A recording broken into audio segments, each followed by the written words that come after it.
Deep in the rolling hills of North Carolina sits a stately manor that rivals the castles of Europe. Built by a true visionary, the Biltmore Estate is a breathtaking place. And just beyond its borders, the town of Asheville has some secrets to share. Let's step back into time and visit America's version of Downton Abbey and its neighboring town. There will be grandeur, and there just may be a few ghosts.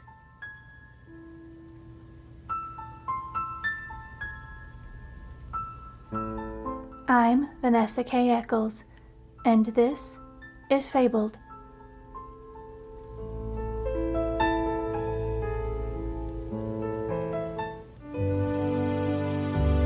The soft melody of the classical music coming from the Victrola lured me down the winding staircase toward the library.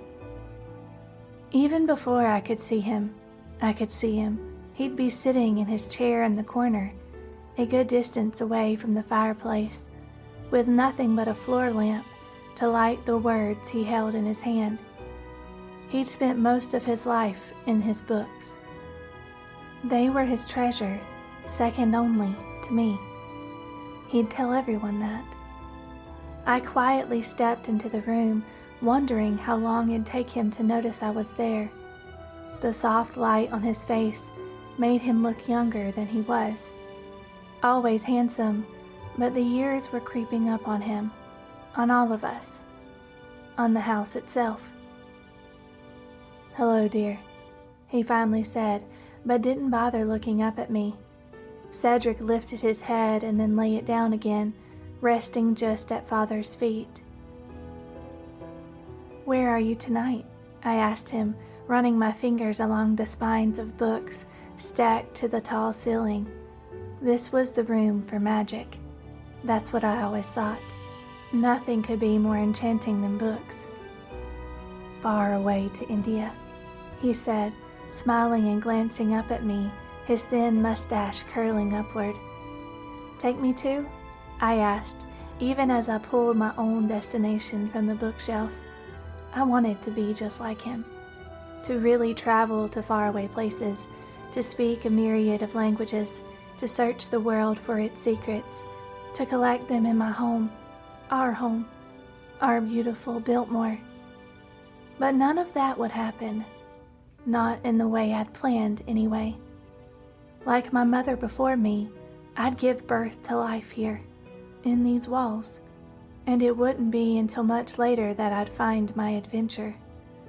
I'd have to forget these moments, these memories of my father in his grand library. I'd have to forget life before the fall, when things were easy, when things were good. But maybe they weren't as easy as he let on. I study the creases in his face through memory, the subtle struggle of his smile. Life isn't easy for the wealthy or the poor.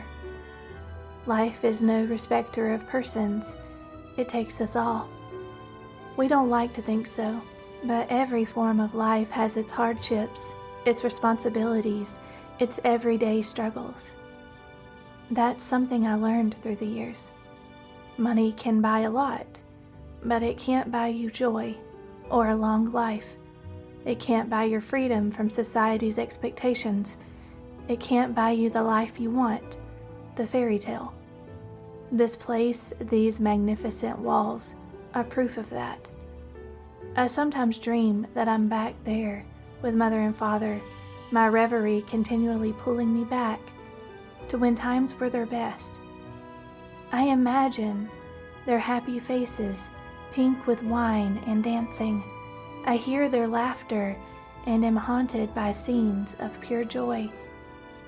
I'd never been as satisfied in marriage as they were, never as successful at managing a family, at managing expectations. Perhaps that's how he wanted me, though. I like to think so.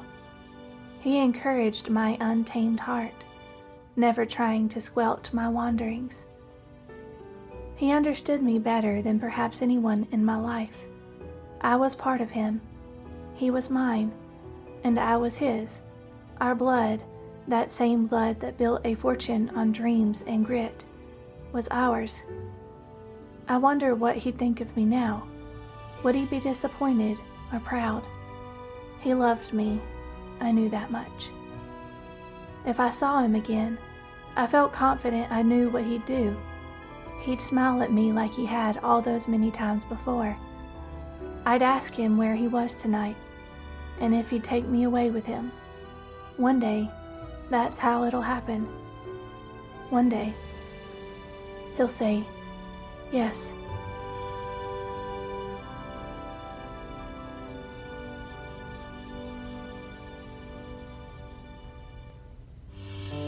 America's largest home was built by George Washington Vanderbilt. Biltmore made its public debut on Christmas Eve of 1895. Surprisingly, the massive home only took 6 years to build. Some rooms were never fully complete during George's lifetime, but the medieval Gothic castle on the hill looks much like it did when George first moved in. The house covers 4 acres of floor space. The 250-room American castle features 3 kitchens, 33 guest rooms, 43 bathrooms, 65 fireplaces, an indoor swimming pool, and a bowling alley. The estate is 8,000 acres of rolling hills, majestic woods, 5 gardens, and 30 miles of roadway. The Vanderbilt family is one of the most prestigious names in the United States, best known for their work in the railroad industry. The story of their wealth began with Cornelius Vanderbilt, who lived from 1794 to 1877. The legend goes that when he was 16, his mother gave him a $100 loan and turned it into millions. He was an independent, ambitious man. As a young entrepreneur, he began a ferry service across New York Bay. He then branched out bigger into a fleet of 100 ships that traveled to Europe and beyond. This business made him wealthy, but it was his second venture that would scale the family name into the history books. He began investing in the railroad, including the New York Central. In 1873, he gave $1 million to a university in Nashville that would change their name to honor their contributor, and is now known as Vanderbilt University. When he died in 1877, he left a whopping $100 million estate to his eldest son, William Henry. When William was young, his father worried he wouldn't be a good businessman, but he proved him wrong by doubling the estate's value. William had an eye for art and collected more than 200 paintings in his lifetime. He displayed his art in a mansion he built in 1881 in Manhattan. Like his son would later do, William Henry built a state-of-the-art home with modern amenities such as refrigeration and telephones. He filled the mansion with beautiful European furniture, magnificent tapestries, and even a glass-covered stable courtyard to keep the horses from New York's sometimes rough weather. The youngest of 8 children and the only one still living at home when the house was completed, George inherited his father's interests in art, architecture, and beautiful things. He began collecting art and books as a child, a menagerie that would grow into a significant collection as he aged. Interestingly, he even helped design his living area in his father's home, as well as his own personal library. Seriously, every book lover's dream. Young George wasn't like his other brothers or his father, though. He didn't enjoy the business side of things. He much preferred to explore the world, seeking art and experiences rather than growing the family business. It was his love of travel that would eventually lead him to Asheville, North Carolina. In the late 19th century, Asheville was a small but popular resort area. With its lovely views, mineral springs, and pleasant weather, it's not hard to see why people would make the trip to visit there. He'd visited with his mother in 1888. It was a trip that would change the course of his entire life. George fell in love with Asheville and hired 2 of the most impressive designers of his time, architect Richard Morris Hunt and landscaper Frederick Law Olmsted.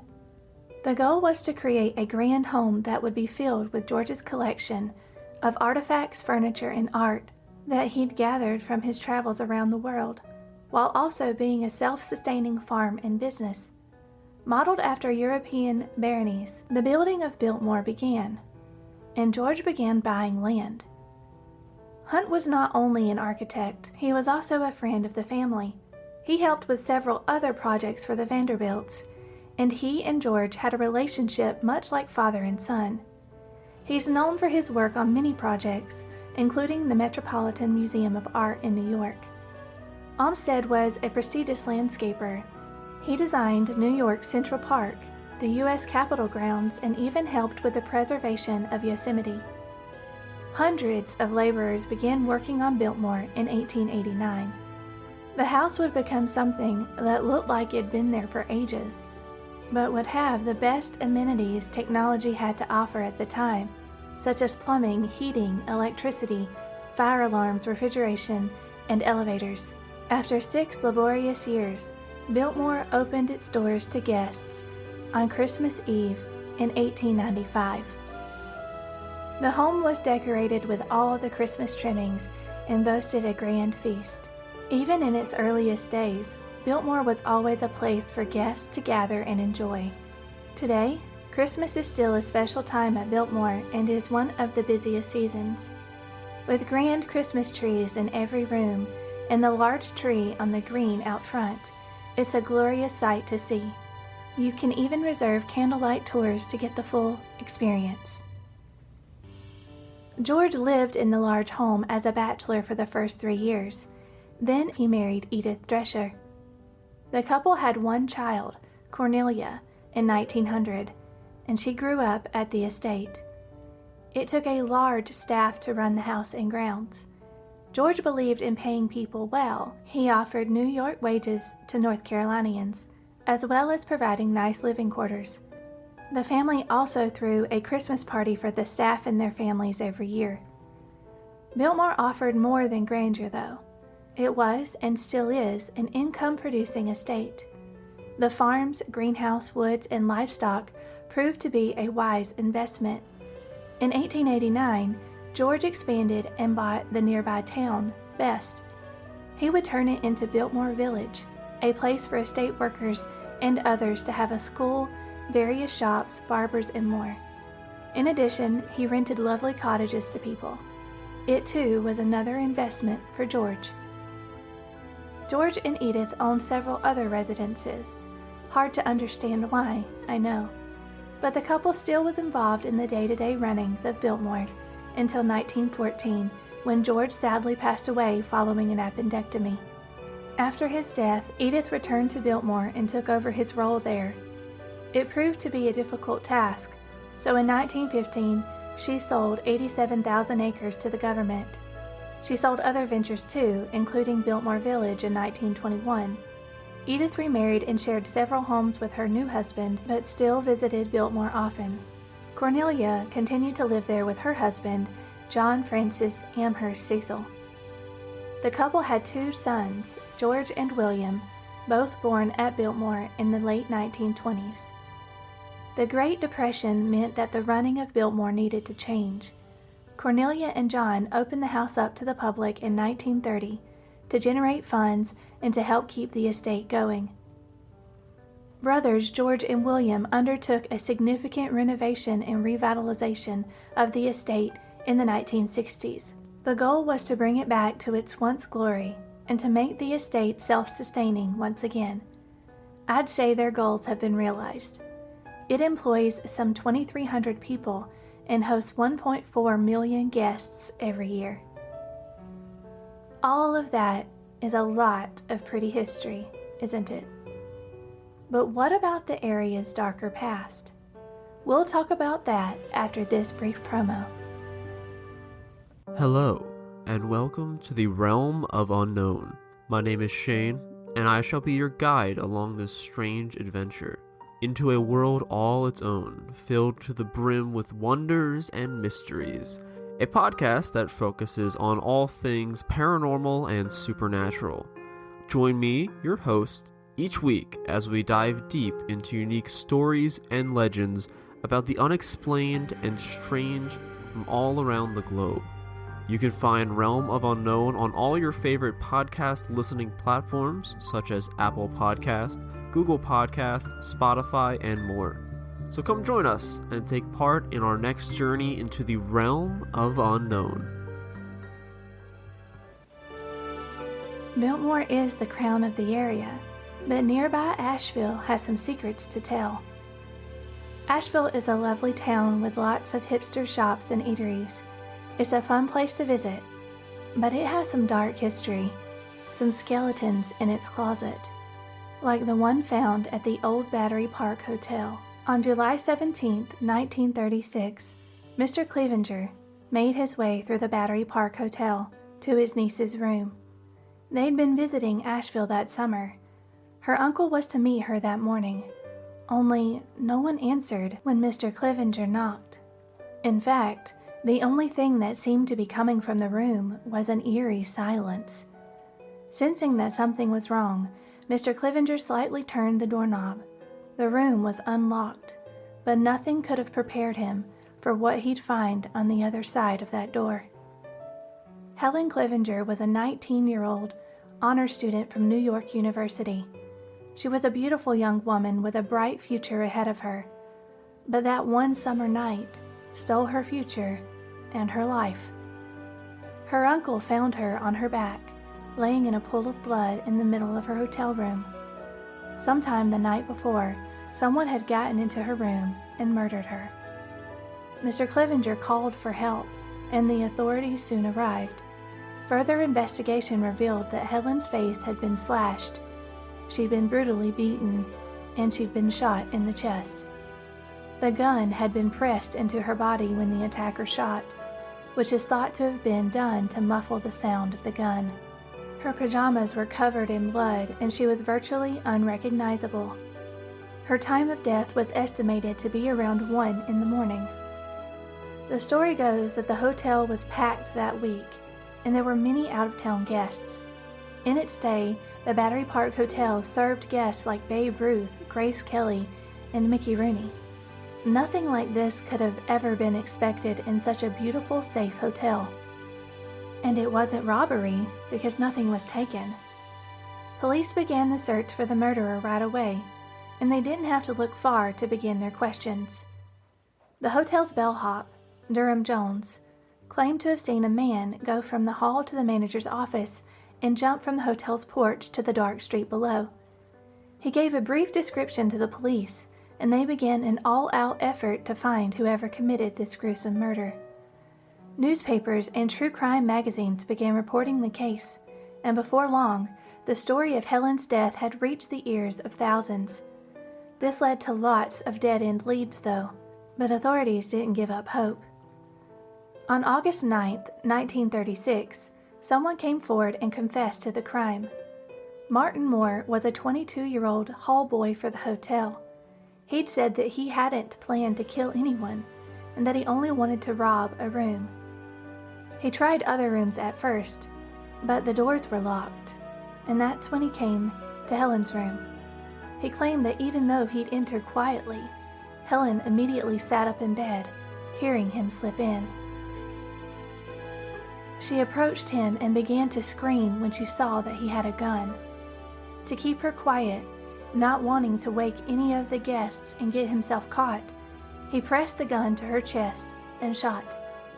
And just to be sure she wouldn't survive and scream again, he bashed her face with the butt of his pistol. Knowing the ins and outs of the hotel, he was able to get back to the street in record time, but not before being seen by Durham Jones. He then came in the next morning as usual for his shift, as if nothing ever happened. He then proceeded to go to work throughout the next few weeks, despite the media and police pressing in on the case. Police found it hard to believe that he'd been planning to rob her, because he didn't, but that was the only story they had. He was executed in the gas chamber. But there has been some talk throughout the years that perhaps Martin Moore had been pressured into confessing. After all, the hotel was losing business because of media attention. Their wealthy clientele didn't want to stay in the murder hotel. And Martin Moore was African American. In 1936, it would have made him a target for wrong justice. It's one of those things we'll likely never know. But the ghost of Helen still supposedly haunts the hotel, which is now apartments for senior citizens. It's rumored that her room is kept vacant. That's what our ghost tour guide Tad told us anyway. Makes sense to me. No one wants to sleep with a ghost. Asheville boasts lots of ghost and grisly haunts, like that of the Jackson Building, where it's said that 5 people jumped to their deaths in the decade following the stock market crash. And the many sights of the victims of William Harris, an outlaw who went on a murder spree after breaking out of prison. And even the local Methodist Church has its own form of a Holy Ghost, witnessed by the entire congregation. The stories are vast, some far-fetched and others somewhat plausible. What's always interesting to me about tales of the paranormal are the historical facts surrounding the people and events that lived or died there. If you're ever in Asheville, it's worth taking a ghostly walking tour. Hear the stories from a local and enjoy a bit of folklore alongside your visit to Biltmore. It'll certainly bring a bit of balance to your experience. Speaking of Biltmore, it's got its own ghost stories. People have reported seeing Mr. Vanderbilt on the property, or even heard Edith, his wife, calling his name. When alive, Edith would frequently go in search of her husband, who was usually in the massive, elegant library, always the lover of his books. She'd have to draw him out of whatever story he was reading to either join their guests or to finally go to bed. Both visitors and workers have claimed to hear noises of a party too. Glasses clinking, laughter, the voices of people echoing down the elaborate halls. One of my favorite stories is that of hearing water splashing in the pool, which is empty. If you've ever been inside or even seen pictures of the place, it's the perfect scene for a few friendly ghosts. If I had something so amazing built, I'd hope for the chance to still visit it on occasion too. Visiting Biltmore and Asheville in the fall is the perfect way to get into the Christmas spirit, which is why I thought it'd be a great episode topic for the end of November. Next month, we'll be delving deeper into the heart and folklore of the season. If you'd like to see footage of our recent trip to Biltmore, you can find it on YouTube by searching Fable Collective or on the website fablecollective.com. Our latest journal entry, titled Wanderer, is a lovely yet haunting story by Whitney Zahar. Here's a short excerpt.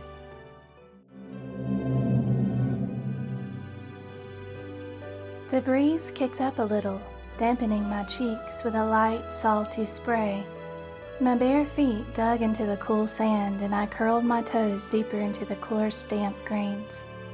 I watched the waves sweep and crash, a gray-blue matching my eyes. With a deep sigh, I longed to stand in this place forever, to just lose myself in the waves, wind, and sand.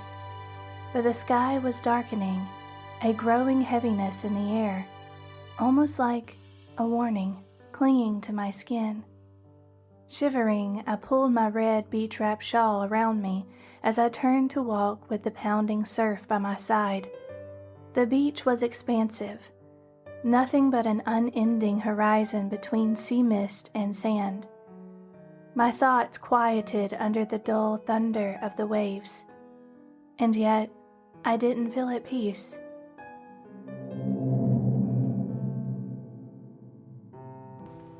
You can find the full story either on the website or on YouTube. If you'd like to support the show and all of Fable Collective's work, become a patron for as little as $1 a month. Your support means the world. Until next time, thank you for listening.